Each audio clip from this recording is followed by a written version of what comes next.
Hello, everybody, and welcome to another video here from the SportsEthos NFL division here, fantasy division. I am excited, man. This is our first trade post Tuesday, trading post Tuesday, and we're going to talk to you guys about some trades and obviously, some big news that broke today, Brian, with Travis Kelce having to leave practice with a hyperextended knee.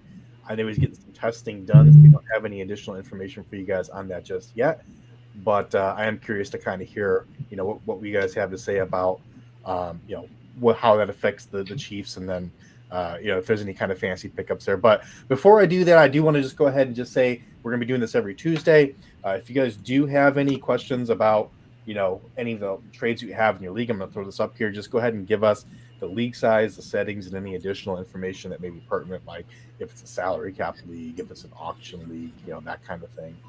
That stuff goes a long way towards helping us decide what kind of information to give you. Because if it's PPR, half PPR, our advice might be a little different there. So just give us as much context as you possibly can when you ask a question. Don't just say, "Should I take Cooper Kupp or Josh Jacobs or whatever?" Give us a little context there. So, anyways. I do want to also point out that we do this 7 days a week in our Discord for our NFL Fantasy Pass, folks. So if you have an NFL Fantasy Pass, which is just $4 a month, we will be hitting you guys with that advice 7 days a week. I'm going to bring in John here, who's having some technical difficulties, and see if he can at least hear us. Let's see here. John, can you hear us? Yeah, I can hear you. Okay. Well, John's here in spirit. I will stay on the screen here just to have a second or a third box here, a second human here. But all right, well, hitting with this guy. Let's go ahead and just not bury the lead here. Tell me about Travis Kelce news. How concerned are you? What should fantasy managers do? Not all at once. Okay. So this is tough. I probably not concerned. I think he hasn't missed a game for injury-related reasons in 10 years. Can you hear me fine? Yeah, you were breaking up a little bit there. Go ahead and start again. Okay. Well, he hasn't missed a game for injury-related in 10 years. Mm-hmm. And now he's got a hyperextended 2 days before opening kickoff. Right. I saw some reports he might miss 3 games, best case scenario. He's 34, bad juju. Kelce's been my guy for 4 years, and I would be trying to get off the ship before it hits the iceberg. Yeah, I'm also pretty concerned here, Brian. I was reading just from some of the Twitter doctors for NFL Twitter that are around, but 2 or 3 weeks I think is what they say is the average basically for an NFL player to recover from this kind of injury. As John said, he's an older player, but he's been a relatively healthy player. So how concerned are you about him? I'm definitely concerned from a fantasy standpoint. I just think when you think of the Chiefs, you think perennial Super Bowl contenders. What doesn't really matter for a Super Bowl contender is their top tight end being healthy for the first 4 weeks. Right. I just think they're going to play it safe. If they don't, I don't think that's smart, just injury management or roster management on their part. So if they're going to play it safe, that means, again, yeah, you probably want to get off of him. Just see what's out there. It may suck later on in the season when it's week 6, week 7, and you have to play him even though you drafted him. That's just how it works sometimes. But if you can get a starting tight end for the first 3 weeks, and maybe he's out even longer if they just take it easy. I saw ACL's intact, maybe a sprain to the MCL, and then after that, it's just swelling, and they have to see how it responds. I don't know if they've even gotten an MRI back. I don't think the results come in that quick, but I'm not on an NFL team, so maybe it comes in quicker. Yeah, I'm a little afraid of a meniscus, which he would probably end up playing with, but it'll just be swelling the whole year. Yeah. And you're totally right about that. I think you do have to worry about some lingering concerns there, obviously. But yeah, I think ultimately, look, we don't know anything yet. Right now, I think the best advice here to give fantasy managers is don't panic. Right? We don't want to panic drop Travis Kelce. That's absolutely insane.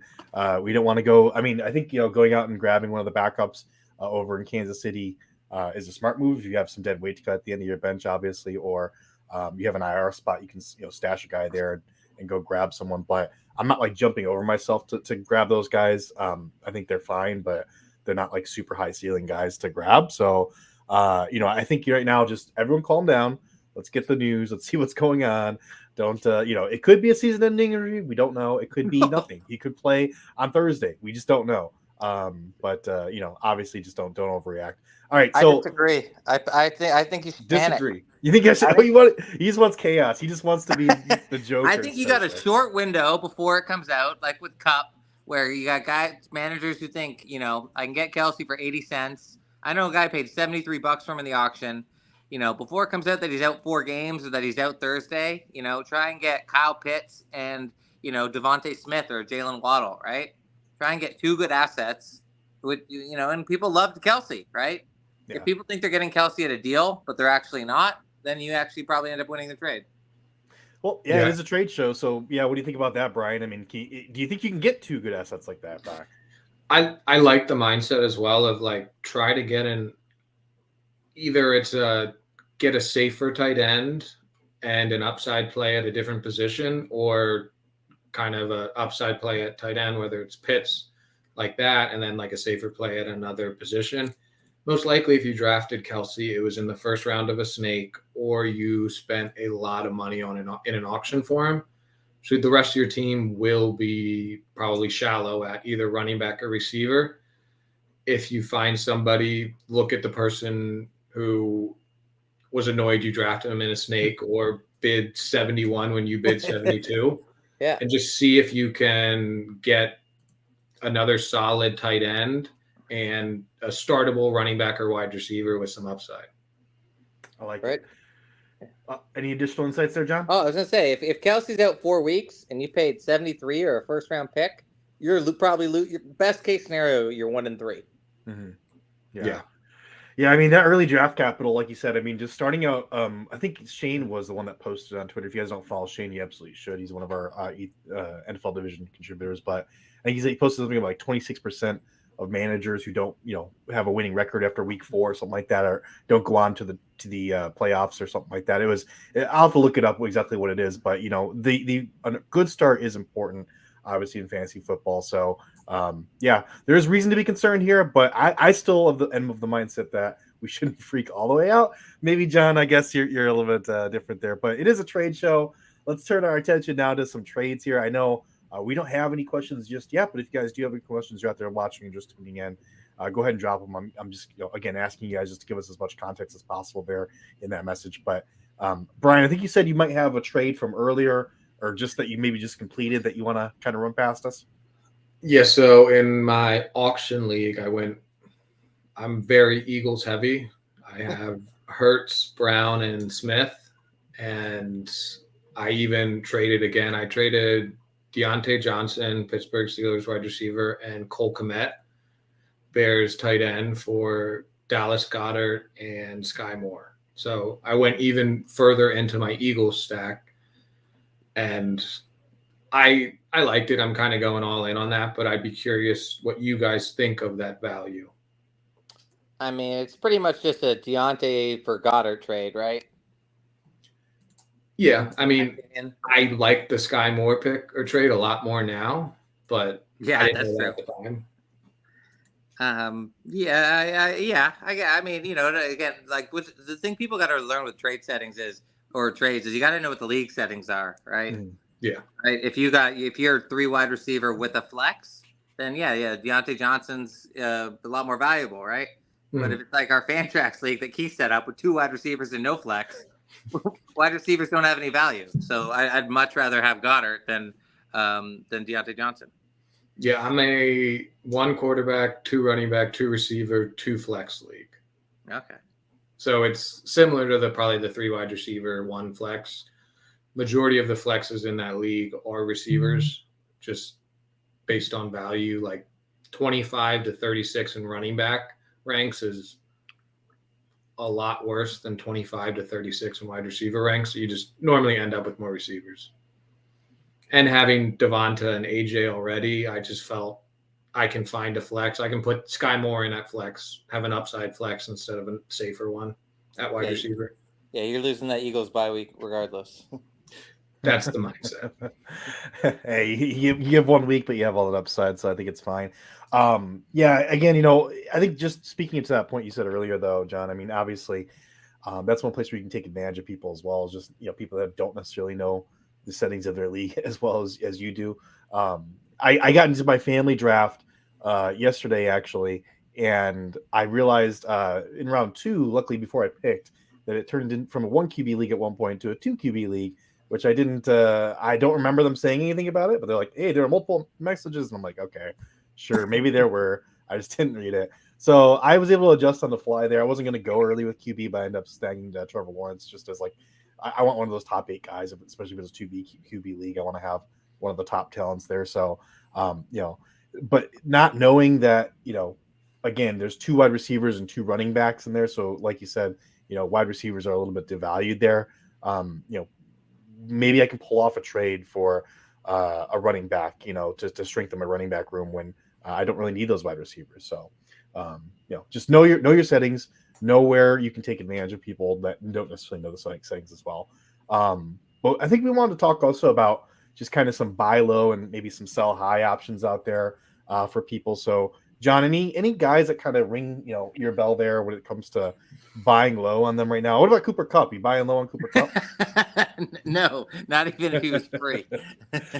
Not buying Cooper Kupp. Okay. Anyone you are looking at. So the new trend with the NFL is like trades are a real thing, right? For years in real NFL, there just weren't trades. Now it's like guys move all the time. Like Hawkinson got traded last year, McCaffrey, and then there's probably, I think it's another wide receiver I'm thinking of.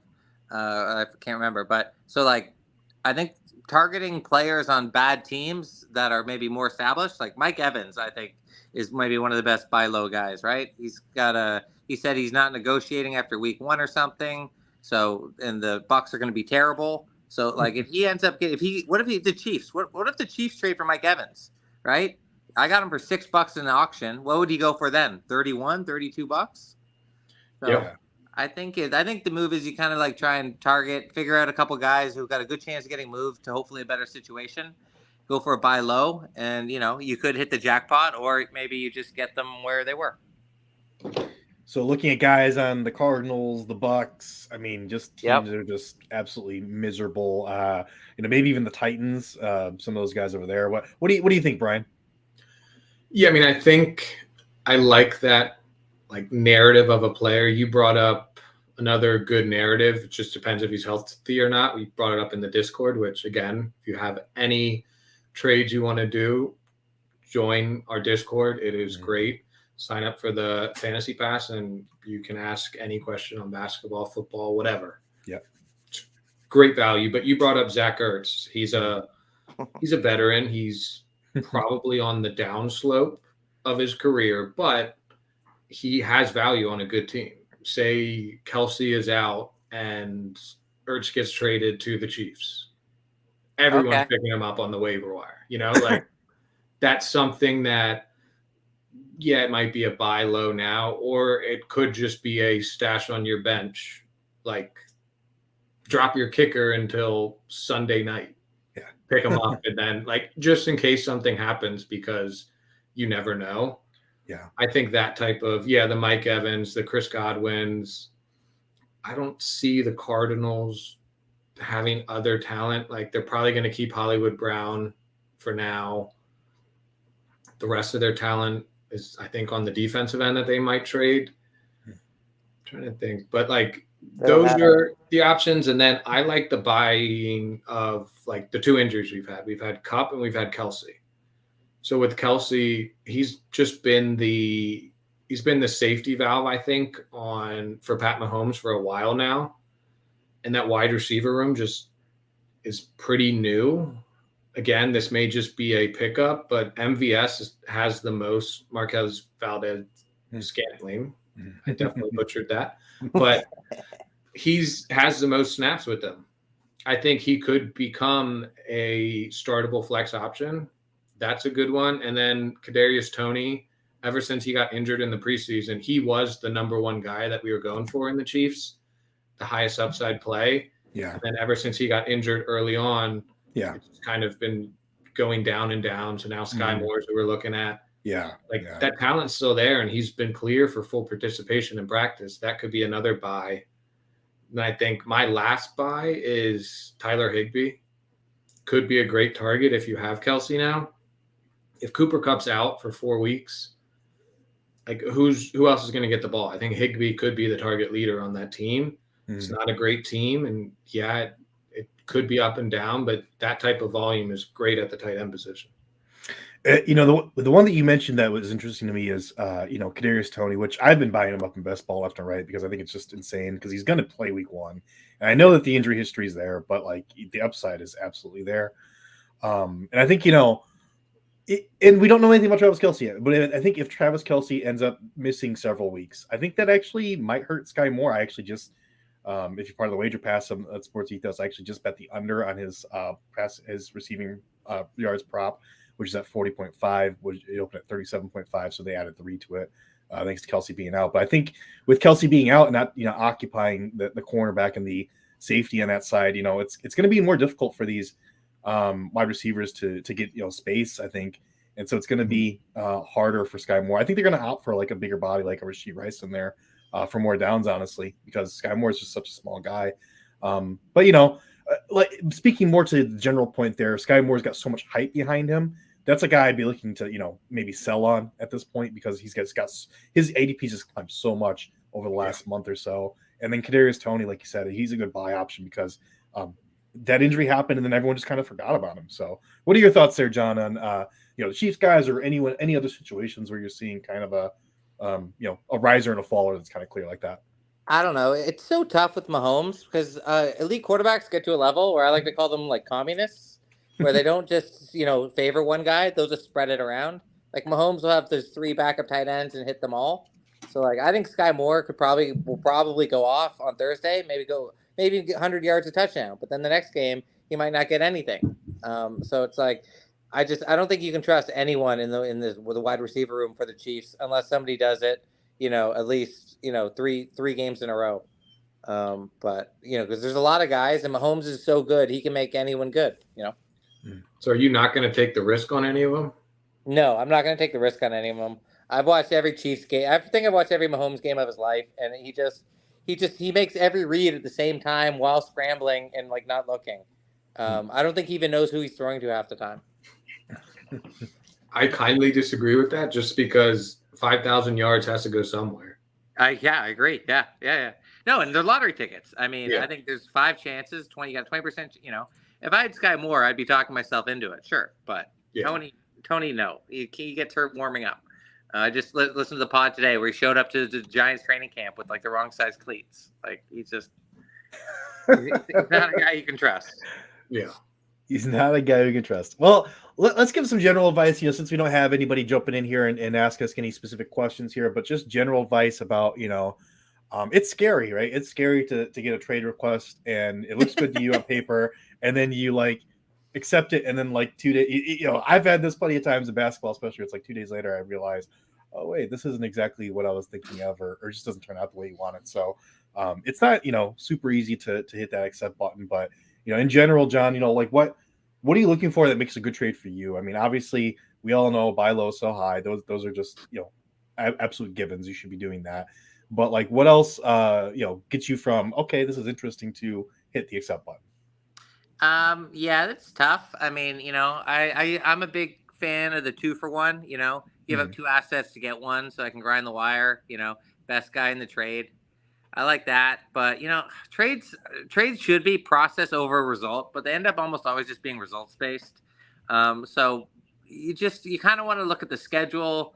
Like if you're trading for a running back and then the next 4 games are all against like really good rush Ds, maybe that's something you want to avoid.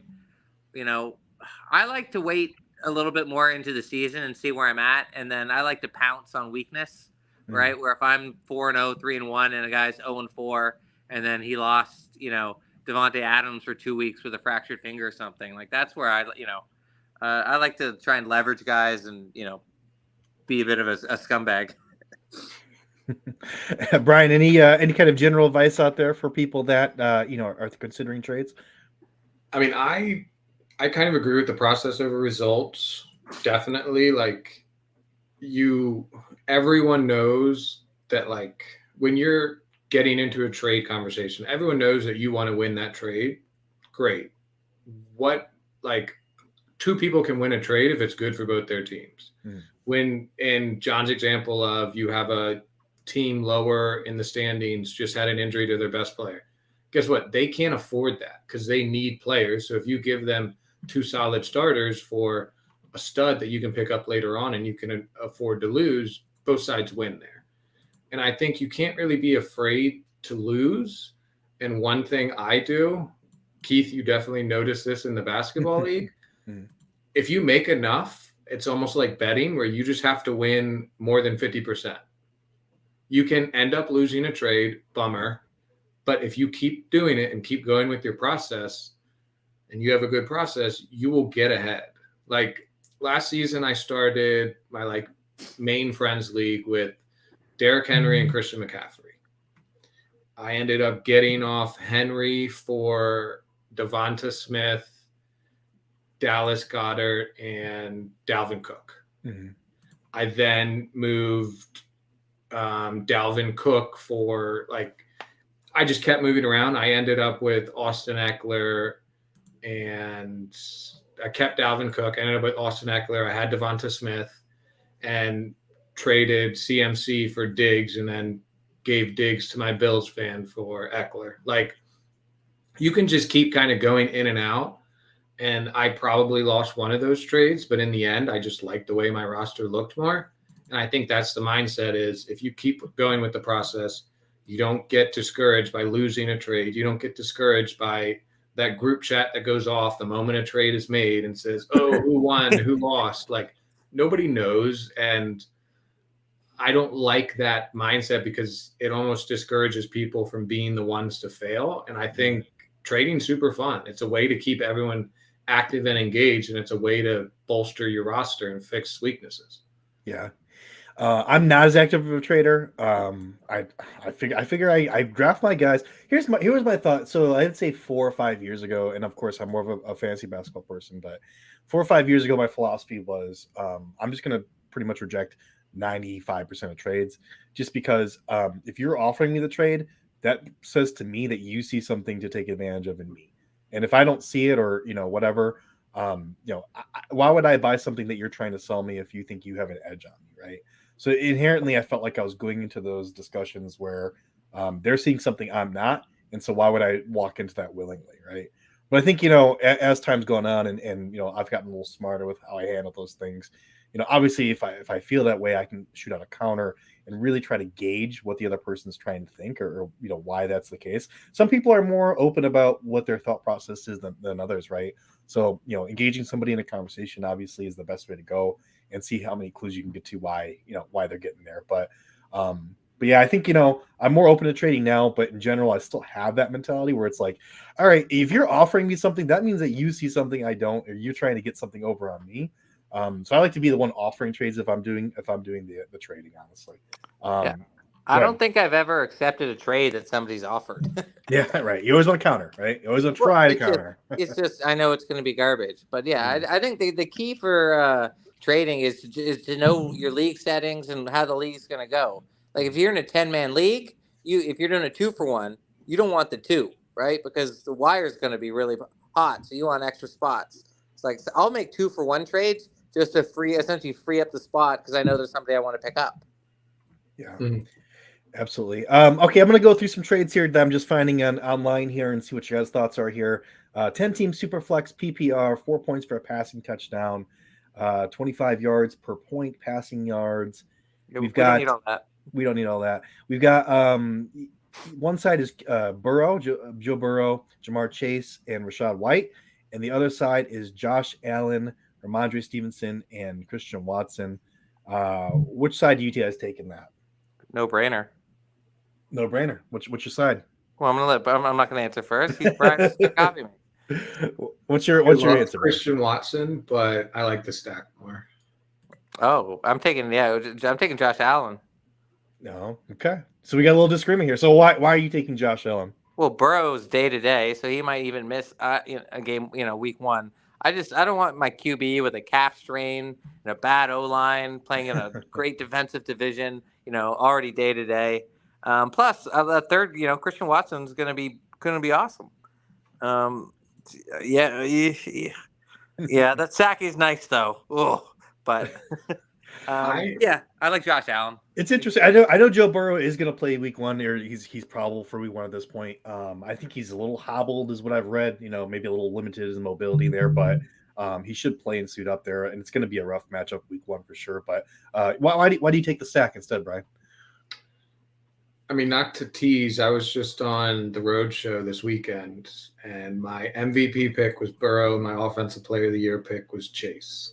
So I just think I don't have Burrow anywhere, but I really like the narrative around he needs to get paid, and he has the personality, like the FU personality of just saying, I'm going to make it worth it, and I'm going to make you regret not paying me now. Yeah. And I just think he could easily have an MVP caliber season. And what happens if he does? Jamar Chase probably has 15 plus touchdowns.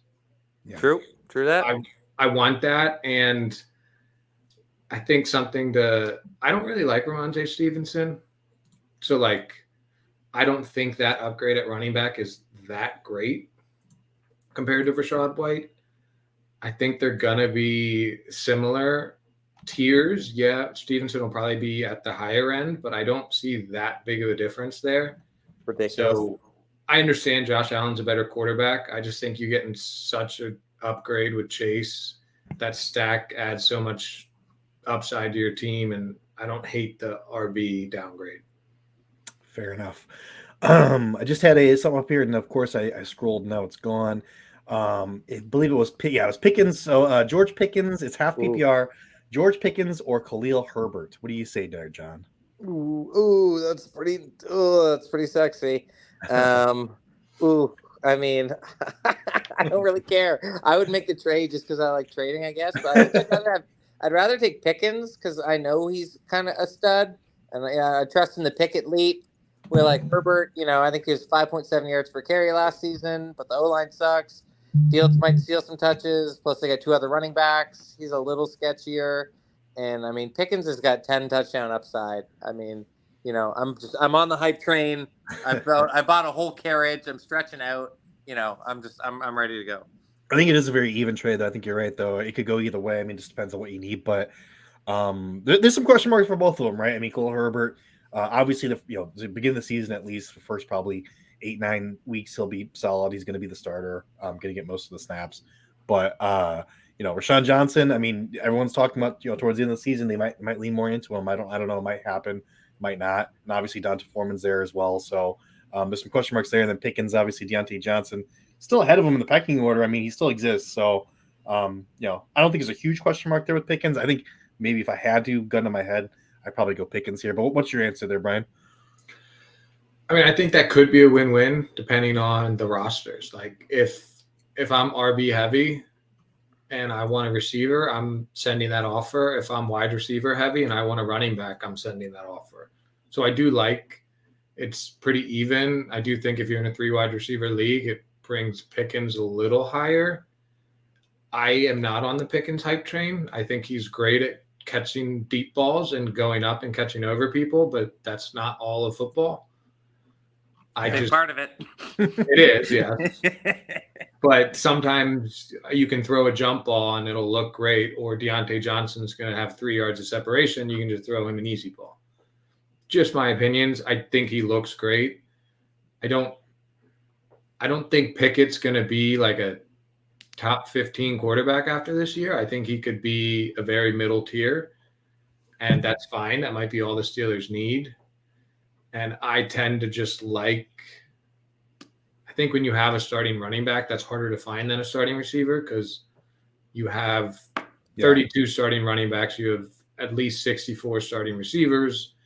And of those 32 starting running backs, 20 of them are 20 to 25 are actually the number one, and a bunch of others are just role players. Yeah. So I like Herbert. If even that high, yeah.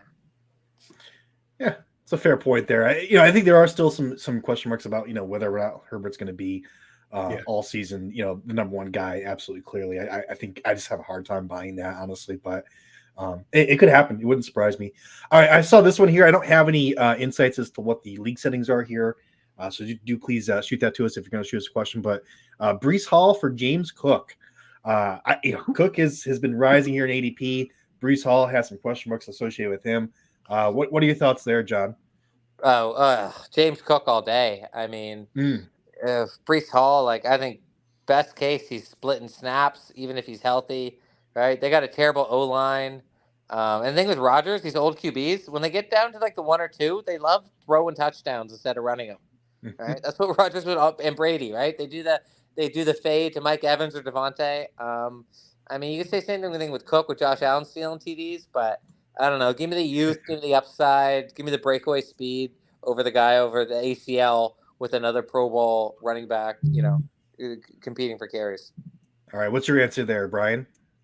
I agree on this one. I think Dalvin Cook's still a great running back. Mm-hmm. Like, yeah, he's older, and the fact that he's splitting now is probably best for his career longevity. I think at the moment, Dalvin Cook is a better running back than Brees Hall, especially coming back from the injury.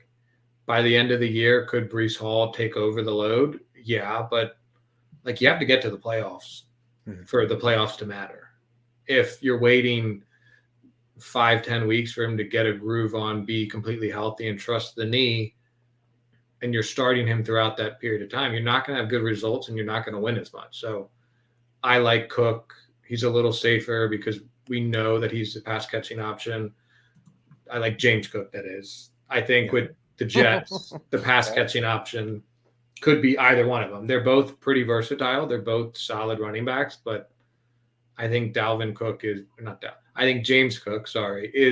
the far and away most talented Bills running back. Yeah.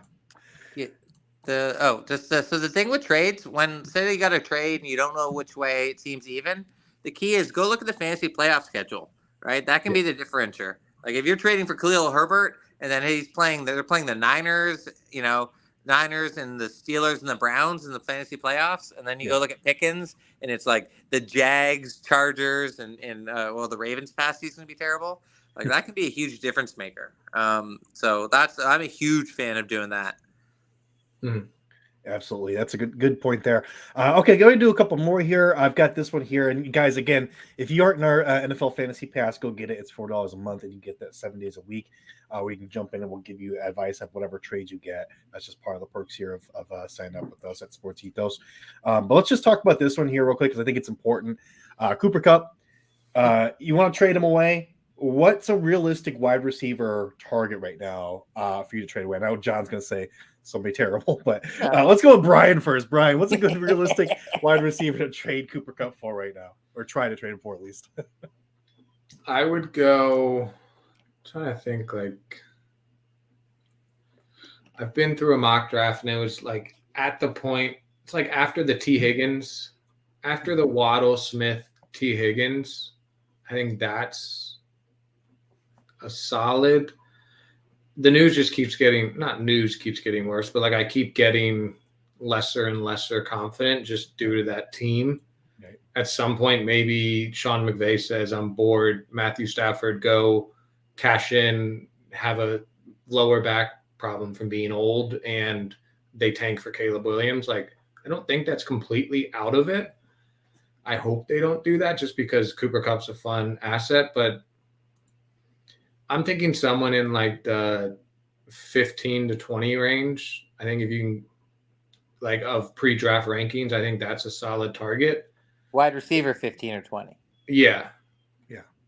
And I think not 15, 20 of total rankings. Yeah, no. I think just trying to even like this might be a good time to get two players.